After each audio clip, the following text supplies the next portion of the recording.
नमस्कार, मैं डॉक्टर महेश वर्मा। आज हम बात करेंगे भाजपा के 3 राज्यों में जीतने के बाद 3 नए मुख्यमंत्री बनाने के मायनों के बारे में। जो 3 नए चेहरे बनाए गए हैं मुख्यमंत्री, उनके आगामी लोकसभा चुनाव में उसके क्या मायने हो सकते हैं और भाजपा और भारत की राजनीति में इसके क्या मायने हो सकते हैं। जी हां, भाजपा जहां भारत में सबसे बड़ी राजनीतिक पार्टी है कार्यकर्ताओं के तौर पर और सबसे ज्यादा राज्यों में भाजपा की सरकार है। आज हम बात करें तो 16 राज्यों में भाजपा की सरकार है, जब 12 राज्यों में उसके पूर्ण अपनी ही एक की पार्टी की सरकार है और बाकी 4 राज्यों में उसके गठबंधन में सरकार है। तो बात जो 3 नए चेहरे बनाए गए हैं और ऐसे चेहरों को बनाया गया है मुख्यमंत्री जिनका किसी भी तरह से मीडिया की सुर्खियों में दूर दूर तक कहीं कोई नामो निशान नहीं था, लेकिन यह सारा कारनामा दिल्ली से हुआ। जी हां, दिल्ली से हुआ और प्रधानमंत्री और अमित शाह और जेपी नड्डा की जो ये पूरी तिगड़ी है, या यूं कहें कि प्रधानमंत्री नरेंद्र मोदी का जो ये निर्णय है अंतुगत हुआ, वही आखिरी निर्णय भाजपा में देखने को मिला। और राजस्थान में एक साधारण कार्यकर्ता जो 15 साल से, लगभग 15 साल से भाजपा की प्रदेश का कार्यालय में महामंत्री के पद पर वो अपना काम कर रहे थे और किसी ने ये सोचा भी नहीं था कि भजनलाल शर्मा पहली बार भाजपा सांगानेर से विधायक बनते हैं और पहली बार उन्हें भाजपा टिकट देती है और वह विधायक बनने के बाद में उन्हें मुख्यमंत्री के ताज पहनाया जाता है। जी हां, ये सीधे तौर पर भाजपा में ही हो सकता है, क्योंकि भाजपा में प्रधानमंत्री नरेंद्र मोदी ने जो ये पूरी जो मुहिम है या पहल है, उससे अब सीधे तौर पर जो कार्यकर्ता है वह अब बहुत ज्यादा ऊर्जा से लबरेज है और वह पूरी तरह से कॉन्फिडेंट है और उसे लगने लगा है कि मेरा भी नंबर किसी भी समय आ सकता है। अगर मैं अच्छा काम करूं या लगन से, डिसिप्लिन से काम करूं तो एक बड़ी जिम्मेदारी भाजपा दे सकती है। जी हां, तो बात हम कर रहे हैं कि 3 राज्यों में जो मुख्यमंत्री बनाए गए हैं उसके क्या मायने हैं और आगामी लोकसभा चुनाव में क्या ये तीनों नए चेहरे तीनों राज्यों के अंदर किस तरह से ज्यादा सीट जिताकर लोकसभा में एक बार फिर, यानी कि तीसरी बार लगातार नरेंद्र मोदी सरकार बनाने जा रहे हैं, केंद्र में सरकार बनाने जा रहे हैं। ये पूरी कवायद लोकसभा चुनाव 2024 के लेकर मद्देनजर है। सवाल इसमें यह भी है कि जब तीनों नए चेहरों को बनाया गया, लेकिन वहीं उन राज्यों के अंदर वो पुराने चेहरे भी थे जो 2-2 बार, 3-3 बार मुख्यमंत्री बने, जहां राजस्थान में वसुंधरा राजे सिंधिया, वहीं मध्य प्रदेश में शिवराज सिंह चौहान और वहीं छत्तीसगढ़ में रमन सिंह। ये वो चेहरे थे जिनको साफ तौर पे लग रहा था कि इस बार भी इन्हें ही मुख्यमंत्री बनाया जाएगा, लेकिन नरेंद्र मोदी ने अपने सीधे निर्देश से, या यूं कहें कि जमीनी आधार पर सच्चाई को देखते हुए 3 नए चेहरों को इस बार उतारा है, जहां भजनलाल राजस्थान से, मोहन यादव मध्य प्रदेश से और विष्णु देव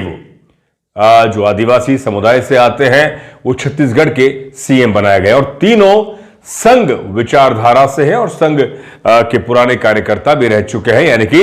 जो जितना पुराना संघी विचारधारा का है और जो जितना गुडविल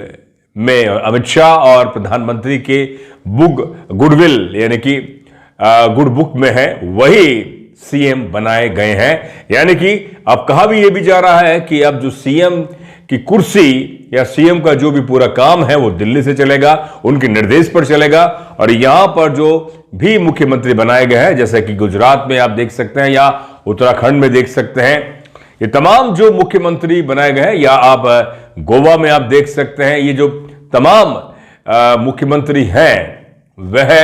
दिल्ली के निर्देश के आधार पर ही काम करेंगे। शायद आप उत्तर प्रदेश को थोड़ा सा आप छोड़ सकते हैं, जिस तरह से योगी आदित्यनाथ की जो कार्यप्रणाली है वो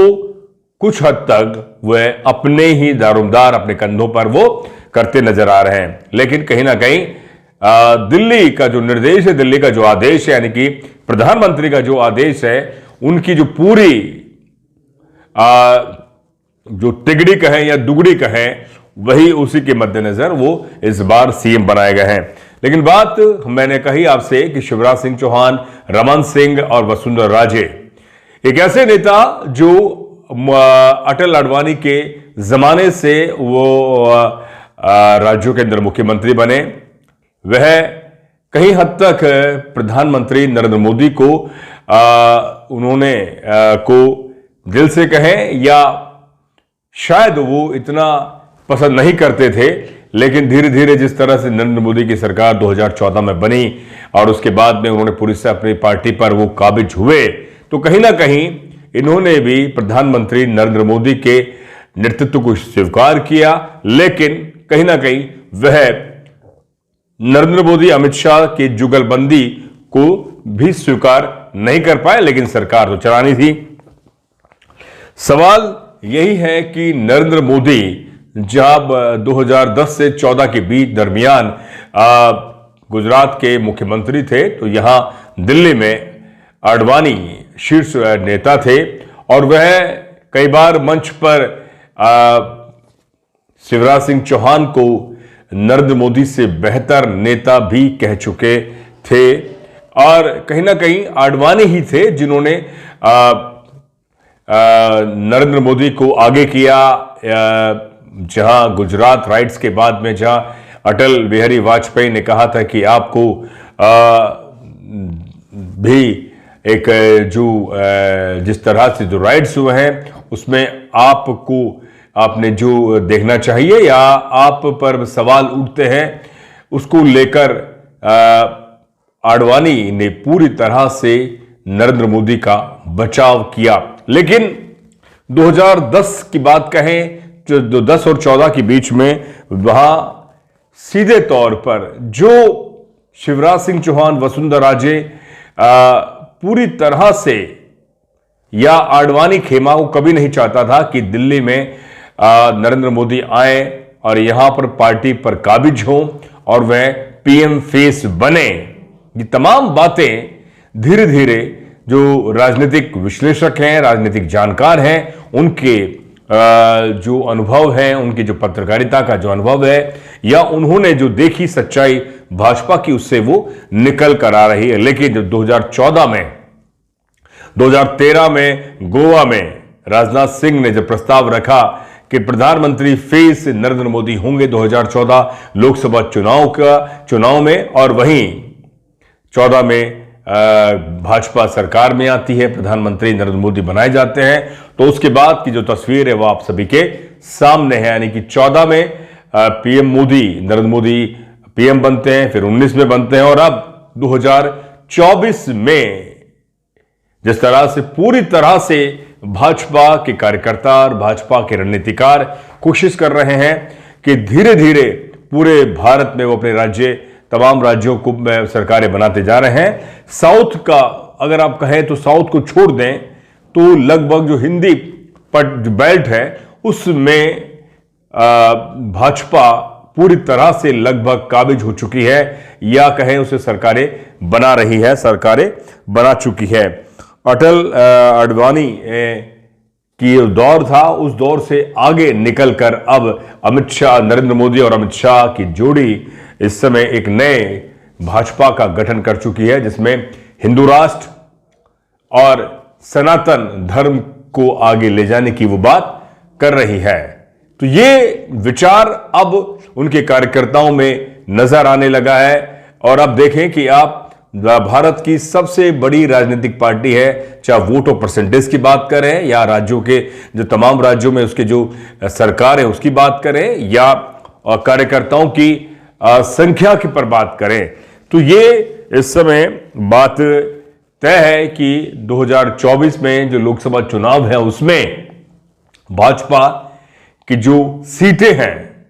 जिस तरह से वो पूरी तरह से आत्मविश्वास से लबरेज है, वो कह रही है नरेंद्र मोदी कि 2024 में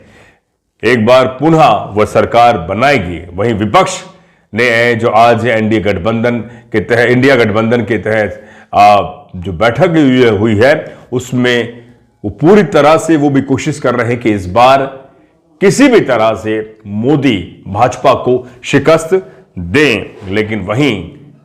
जहां तीनों राज्यों के जो चुनाव परिणाम आए, उससे साफ तौर पर जाहिर होता है कि भाजपा के अंदर एक बार फिर उससे एक जीवनदान ही नहीं, एक बड़ी एनर्जी और बड़ी ऊर्जा मिली है। तो हम बात कर रहे हैं तीनों राज्यों में जो नए सीएम बनाए गए हैं, उनके मायने क्या हैं। उनके मायने ये हैं कि भाजपा अब जो अपने रसूखदार या जो पहले से सीएम चेहरे थे या उनको सभी को दरकिनार कर दिया। अब राजस्थान की बात करें तो तकरीबन 10 चेहरे ऐसे थे जो मीडिया की सुर्खियों में थे, वो उनका नाम सबसे आगे आ रहा था। लेकिन जब राजनाथ सिंह ने भाजपा कार्यालय में वसुंधरा राजे को पर्ची दी और कहा कि इसे आप पढ़े और प्रस्ताव रखें, तो उसे साफ जब निकल कर आया भजनलाल शर्मा का मुख्यमंत्री बनाए जाते हैं, तो ये इससे साफ जाहिर होता है कि एक सामान्य परिवार और एक सामान्य कार्यकर्ता भी भाजपा के शीर्ष पर पहुंच सकता है। वही बात नरेंद्र मोदी पर भी लागू होती है। नरेंद्र मोदी जब गुजरात के सीएम बनाए गए थे तो वह उस समय भाजपा के राष्ट्रीय महासचिव थे और वह विधायक भी नहीं थे। वह उस समय विधायक भी नहीं थे, लेकिन गुजरात के सीएम बनाए गए और बाद में वह विधायक बने और फिर दोबारा से इलेक्शन होता है। इलेक्शन उसके बाद में गुजरात में राइट्स हुए 2002 के अंदर। उसके बाद भाजपा फिर पुनः पूर्ण बहुमत से सरकार बनाती है और नरेंद्र मोदी सीएम बनाए जाते हैं। यानी कि उन्हें पूरी तरह से इल्म है कि ऐसे कार्यकर्ताओं को बनाया जाए जो जमीनी आधार पर सच्चाई के साथ साथ, कर्मठता के साथ साथ और पूरी लगन से, और जिसने अपनी जवानी भाजपा को और संघ को दी है, उसको ही क्यों ना जिम्मेदारी दी जाए, भले वो किसी रसूखदार या किसी बड़े औहदेदार क्यों ना हो। ये बड़े सवाल हैं कि इससे कार्यकर्ताओं में अच्छा खासा जोश भी देखने को मिल रहा है। यानी कि अगर एक तरफ कांग्रेस की बात करें तो कांग्रेस का जो ग्राफ नीचे गिर रहा है, उसमें बात यह है कि यहां पर अभी भी वो चेहरे हैं जो आज भी किसी भी तरह से बड़े वोट को अपनी तरफ नहीं ला सकते या मतदाताओं को नहीं रिझा सकते, या अपने भाषणों से दे या अपने कर्मठता से। लेकिन कांग्रेस ने उन्हें कई राज्यसभा का सदस्य बना रखा है या कई राज्यों में उन्हें जिम्मेदारी दी गई। या कमलनाथ की बात करें या राजस्थान में भी कई ऐसे नेता थे। और तो ये बड़ा सवाल है कि आखिर भाजपा ने जो यू टर्न लिया है अपने कार्यकर्ताओं को विश्वास दिलाने के लिए कि आप ही हैं इस राजनीतिक पार्टी के सबसे बड़े पिलर, और उससे का परिणाम तीनों राज्यों के मुख्यमंत्रियों के चेहरे के रूप में देखने को मिला है। तो हम बात आपसे यही कर रहे हैं कि 2014 के बाद में ब्राह्मण चेहरा किसी भी राज्य का मुख्यमंत्री भाजपा की तरफ से नहीं था। तो ये आवाज भी भाजपा की तरफ से अंदर से उठ रही थी। जहां अन्य राज्यों के अंदर जहां राजपूत, आदिवासी, ओबीसी बनाए गए, तो वहीं ब्राह्मण समाज से आखिर क्यों नहीं। लेकिन आवाज यह भी उठ रही थी कि राजस्थान से अर्जुन राम मेघवाल का भी नाम सामने आ रहा था। दलित चेहरा है, दलित फेस है, एक बड़े नेता हैं, कानून मंत्री हैं, केंद्र सरकार में बड़ा नेता है, तो बीकानेर से वो सांसद चुने जाते हैं। तो ये तमाम बातें उनको लेकर भी कही जा रही थी कि वो भी राज्य में राजस्थान में मुख्यमंत्री हो सकते हैं। लेकिन तमाम सभी बड़े लगभग 10 नेताओं को प्रधानमंत्री नरेंद्र मोदी और अमित शाह ने खारिज किया, दरकिनार किया, और एक ऐसे साधारण कार्यकर्ता को मुख्यमंत्री बनाया जिन्हें खुद भी विश्वास नहीं था, उनके परिवार वालों को विश्वास नहीं था। वो एक छोटे से जयपुर के मालवीय नगर अपार्टमेंट में वो रहते हैं, लेकिन अब तो उनकी लॉटरी निकल चुकी है। तो ये सवाल है कि भाजपा ने जो परिवर्तन किया है अपने कार्यकर्ताओं को जोश और उनके अंदर ईमानदारी और कर्मठता का विचार पैदा करने के लिए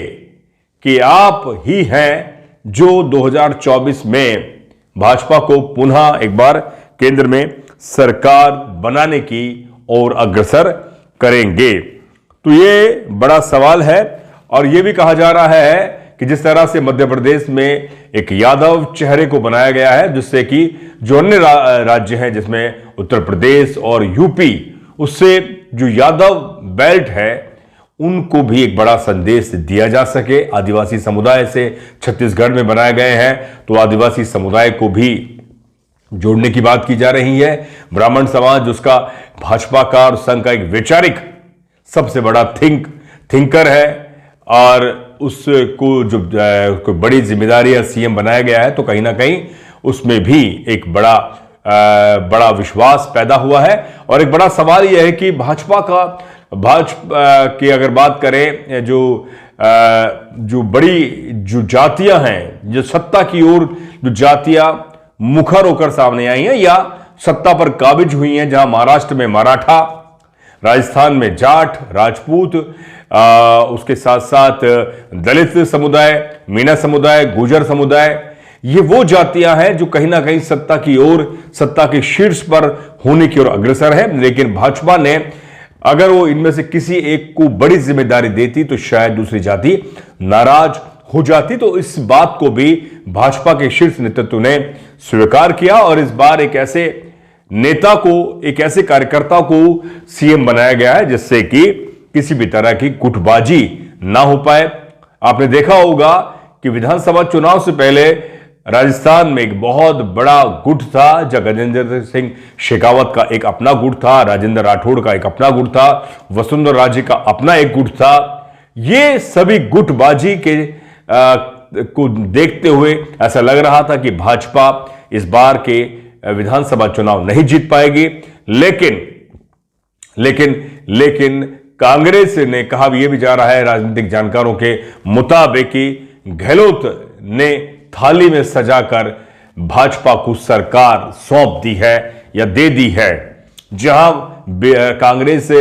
लगभग अपनी 7 गारंटी योजनाओं को लेकर जनता के बीच में चुनाव लड़ रही थी और लग भी रहा था कि इस बार कांग्रेस रिपीट करेगी और पूर्ण बहुमत से सरकार बनाएगी। लेकिन कांग्रेस में जब गहलोत और पायलट के बीच में जो खींचातान है, उसका